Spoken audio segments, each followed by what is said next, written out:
Hello. Welcome back to the Wanderers of Weird podcast. I'm Brittany.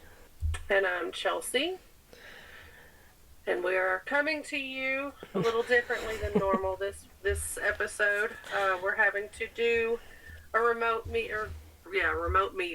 episode with the two of us. We're both a little under the weather. Yeah. Alright, so this week we are talking about strange tales from Wisconsin. I'm personally really excited about this episode because my grandmother is from Wisconsin, and I picked a couple of places. Like, one I've actually seen in person. And I wish I could have gotten a chance to tour it, but sadly it didn't happen.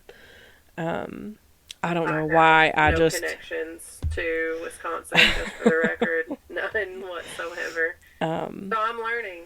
Yeah, but we figured we'd do things a little bit different this week, and we're each going to tell you about a place or a legend out of Wisconsin, and we're going to just flip-flop back and forth. The list of sources is a bit long for this week. We've got Hauntings, which the website is kind of weird, but everything will be listed in the episode notes. The article, Do Ghostly Boy Scouts Haunt Rural Lane by Mike Connolly, written in 2007. DangerousRoads.org, WhoKnew.com, TheShadowlands.net, Patch.com, WisconsinFrights.com, the YouTube channel Hauntingly, Wisconsin, and wearegreenbay.com. So the first thing I'm going to talk to you guys about is Kate Blood's grave in Riverside Cemetery. This is located in Appleton, Wisconsin. Riverside Cemetery is near the Fox River. The grave of Kate M. Blood is nestled in a wooded area, but there is a trail that leads to her gravesite. According to locals, Kate Blood murdered her husband and 3 children. However, at the cemetery, this can be disproven as her husband and children outlived her. Her husband even remarried after she passed. According to records, though, Kate Blood was a young wife who died on her way to be treated for tuberculosis in Colorado. She had 2 children, one of whom died very young. But it is said that at night during a full moon, one can see a reddish liquid seeping from the headstone of Kate Blood. Many others have claimed that Kate's headstone is warm to the touch. That's weird. Yeah. That is just in the aspect of, we're conditioned to think that, like, anything supernatural, ghost spirits, whatever, there's going to be a temperature drop.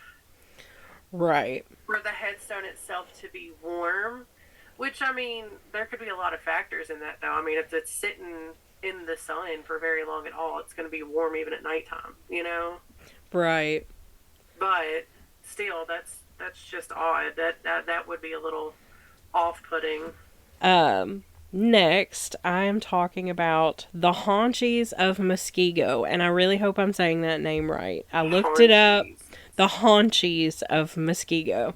I like it. So that's going to be my new word. Just wait.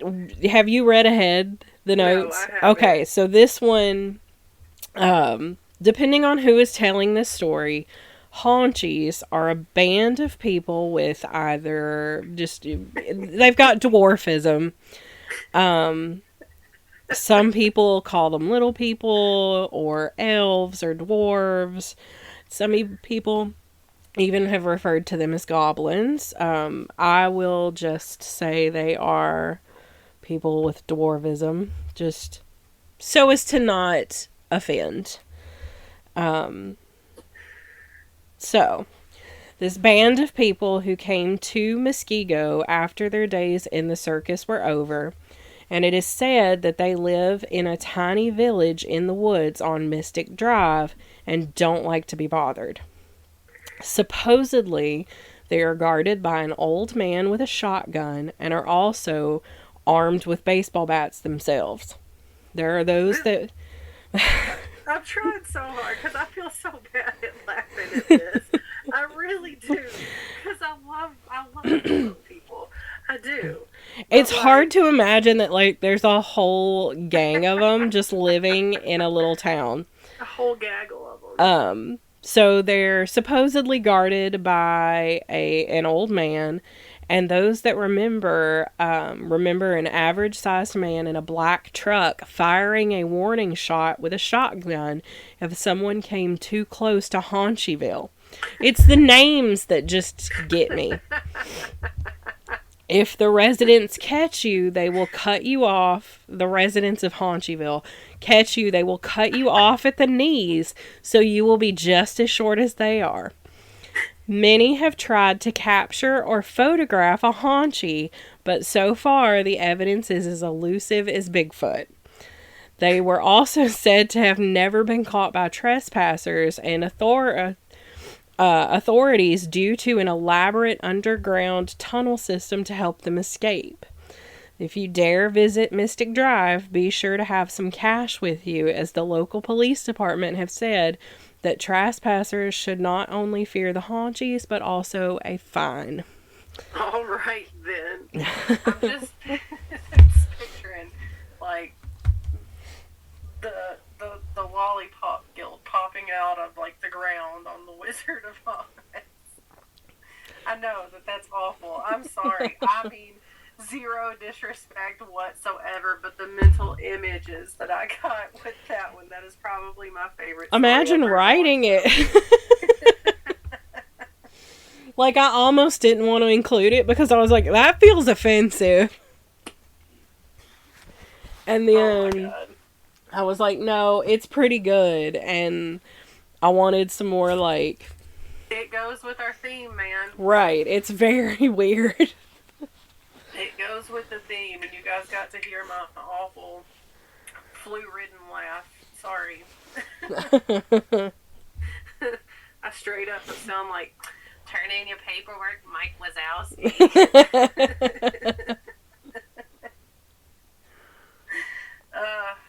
Alright, so I have the Lake Winnebago water monster. I'm not going to lie, when I saw this story, I got real excited. The Winnebago tribe once had villages on the shores of Lake Winnebago, and they would tell tales of a very large fish. People now assume that it was a sturgeon, which in Wisconsin is a relatively common large fish. This one Winnebago tribe spoke of one that was monstrous with a matching appetite.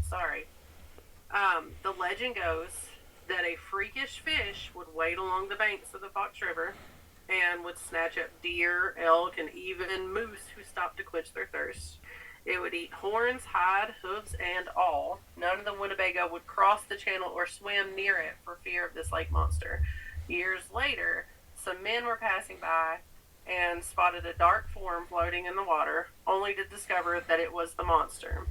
It was hauled to shore, and it was discovered that it died from being pierced from the inside out by deer antlers. It's believed by many to this day there are descendants of the Lake Winnebago water monster that still live in that lake. So I wonder, and this is worth maybe a follow-up, I wonder if this has made it on that show. This shows you the nerd that I am. River Monsters. Mm. I wonder if that has made it on that show. I have no idea. I honestly didn't even think to check. That's definitely something that we can do a follow up on. Yeah, for sure. I like it. I should have thought about that before now, but it's fine. It's follow up for a later day. Bear with me, as this one's a little bit long, and I don't know how much my voice will take it. But my next one is the Octagon House. And this is the one that I've actually, visited and wish I could have done a tour. I didn't know at the time that the lady that owned it did tours. Located in Fond du Lac, Wisconsin, which is where my grandmother's from. It was supposedly once used to hide slaves as part of the Underground Railroad. and it is said that the souls of the slaves that traveled through still haunt the hidden passageways and paths. Visitors to the home have reported hearing talking, crying, faint yelling, and scratching at the walls. One of the reported hauntings led to the discovery of a small room that was not known of by the current owner. Built in 1856 by the first mayor of Fond du Lac, Isaac Brown, the octagonal home includes 4 rooms on the first floor and 7 rooms on the second floor, all built around a central staircase. There are exactly 9 secrets built into the home, and it includes a false fireplace in the parlor that conceals a small wooden stairway that leads to a basement tunnel and then out to the river. And there is a small storage room that is concealed beneath the porch, which I think that's pretty common in old homes like that. Right. And then there's a crawl space hidden between panels of fake drawers in an upstairs bedroom that leads into a secret room with a message that was scratched into the wall that was dated for 1888 and seems to give instructions on how to get to the next safe house, but there's no telling if that was done just to influence the story or if that's an actual message from Underground Railroad times. It is also believed that the Underground Railroad didn't extend as far north as Fond du Lac, but there is another theory behind why there are secret tunnels and spaces in this house. And it is that during the Prohibition era, when the U.S. government banned alcohol production and sales across the country, that this was a space for clandestine storage and transportation of liquor. But it is likely that the real reason for the secret rooms and tunnels may actually never be known. When Isaac Brown's son, Edwin, married, Isaac gave the house to the couple as a wedding gift, and they would raise 3 children there. But when the Civil War broke out in 1861, Edwin joined his friend Edward Bragg on the battlefield fighting for the Union. But Edwin would never come home to his young wife and children, and he died on September 17th, 1862 in the Battle of Antietam. I know I'm butchering that. And it is the deadliest one-day battle in American military history.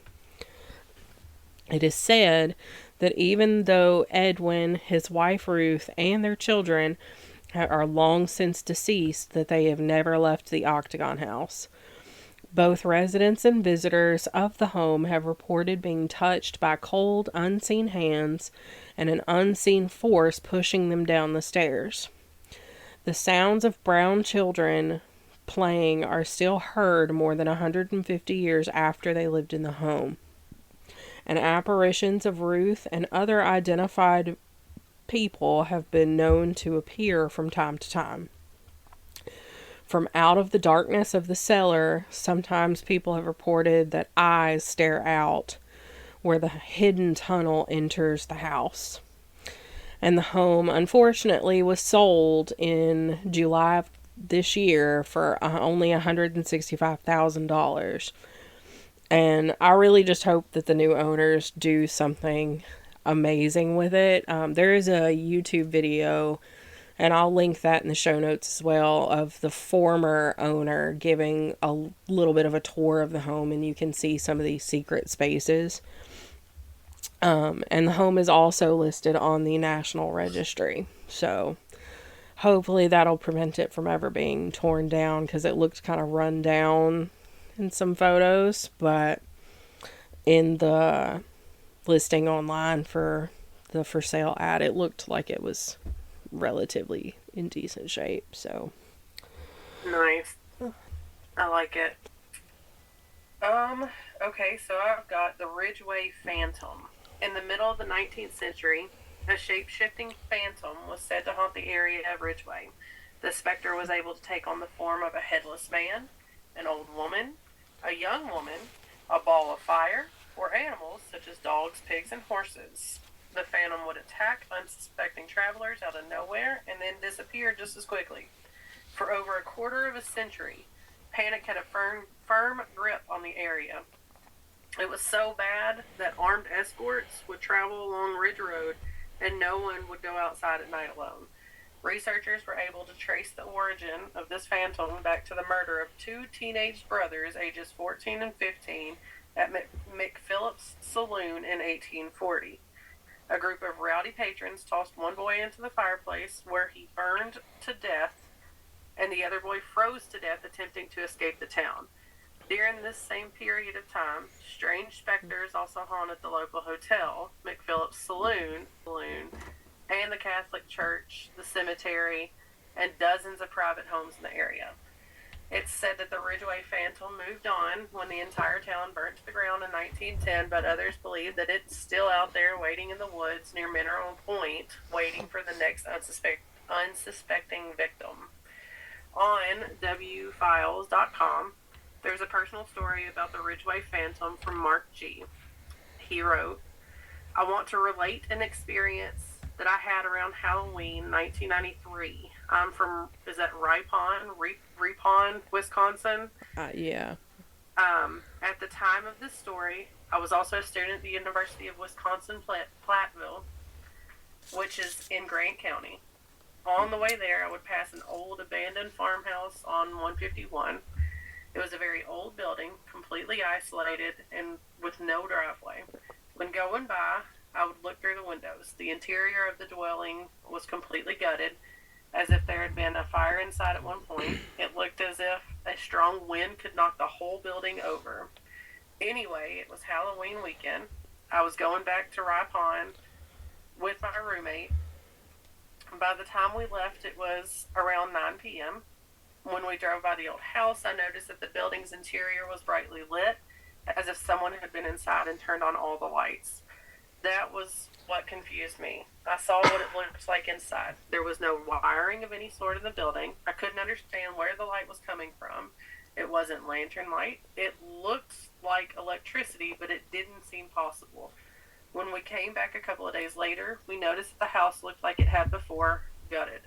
Strange. Several years later, I bought a book called Haunted Wisconsin. I read a chapter about the legendary Ridgeway ghost. In the chapter, there was a photo of the house where the ghost reportedly lived. It was the same house. I got out a map and double-checked it with the book to make sure that they were the same, and they matched. Apparently, when we drove by, the Ridgeway ghost was home. Do you have that same book? I think so. That's what I was just looking at. Because I've got, which I didn't realize, I have 2 copies of the same book. They're just different editions. And let me see.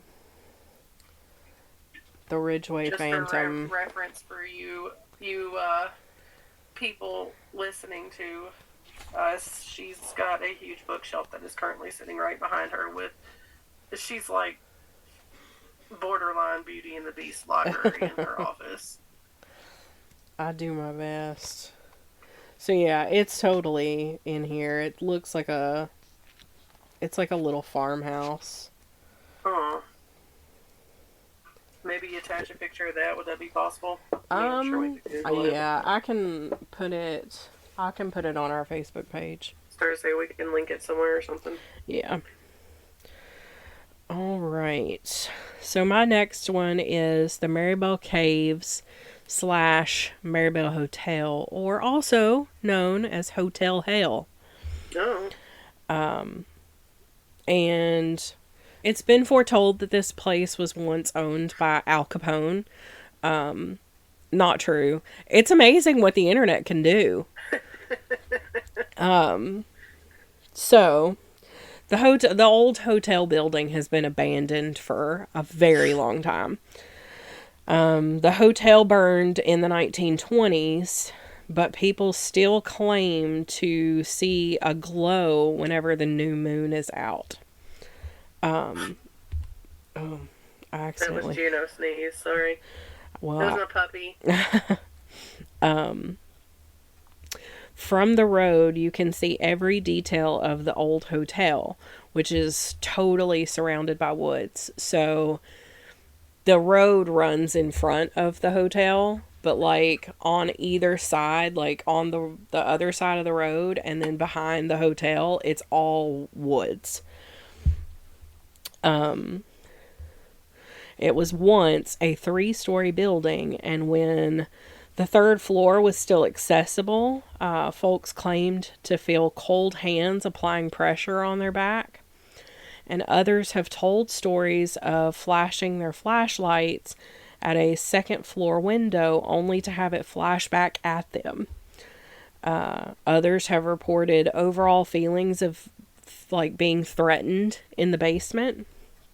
And the name Hotel Hell came from supposed blood on the walls and yelling from the basement, which leads to the Marybelle Caves. The caves are right below the hotel, and people have reported hearing moaning of creatures or monsters in the caves. Which honestly, I'd be outie 5,000. I'm not about Yeah, that no. life. I'm going to dip like a potato chip. But not that Lay's dip that you like so much. That's not Right. made I anymore. will bounce like a bad check, and I realize that there is a very small demographic of people now who will understand that reference.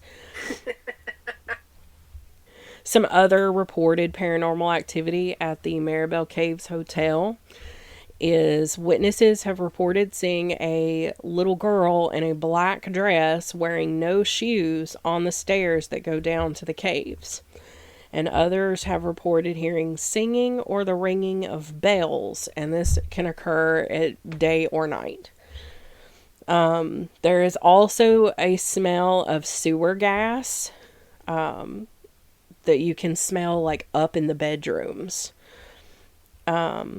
A report indicated that some old books were left up in one of the upstairs rooms and that they suddenly burst into flames. Nope. Right, another dip like a potato chip.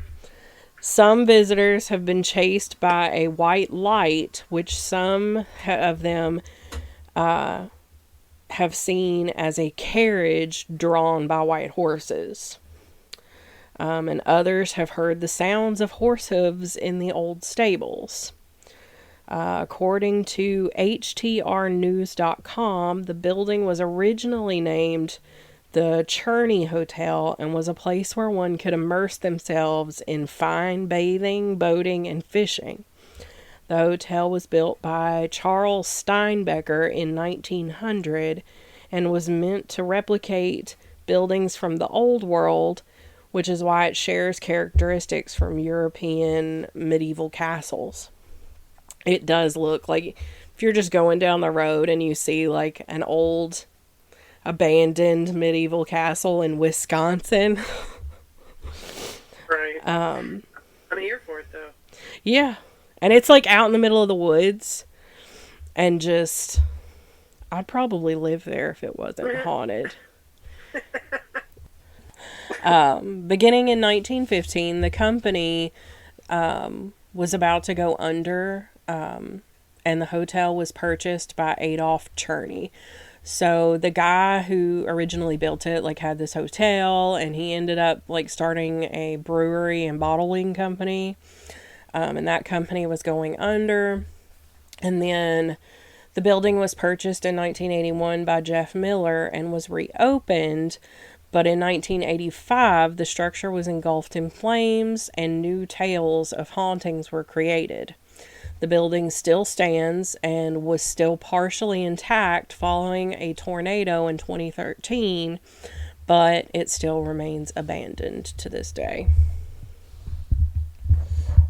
And supposedly haunted. Well, all the best things are. Right. All right. I have Moe Church. Located in Clear Lake, Wisconsin, Moe Church is said to be haunted by a number of angry spirits as well as the adjacent cemetery. The legend goes that in the 1900s, the church was accidentally burned to the ground with more than 30 parishioners. Parishioners. I think Parishioners. that's how you say that word. I'm struggling. But anyway, more than 30 parishioners inside. The church was later rebuilt and has reportedly been haunted ever since. Local residents reported that in the 1950s, a young woman who had lost her infant child hung herself in the bell tower of the church, and at times has been seen still hanging in the bell tower, as well as walking through the cemetery with her infant held to her chest. These sightings have been reported to be the cause of numerous accidents on the road between the church and the cemetery, some of which have been fatal. That's terrifying. Yeah. I just can't imagine, like, you just driving by, skirt, and you just see a lady. No. No. Seeing somebody hang like that, that's like one of my biggest fears in life. Oh, yeah. Is to, like, come up on somebody like that. Like, I can't. Oh, yeah. Like, even seeing it in movies just absolutely destroys me. Absolutely destroys me. Oh, yeah. Well, it's like my biggest fear is, like, I'm going to be driving and I'm going to, like, have you ever just seen a plastic bag on the side of the road and think, what if there's a dead body in it? Oh, yeah. That's my thing. Yeah. Like, how many dead bodies have I driven past? Yeah, well, I think that... I try not to think about it too much. Yeah. Otherwise, I will never go anywhere.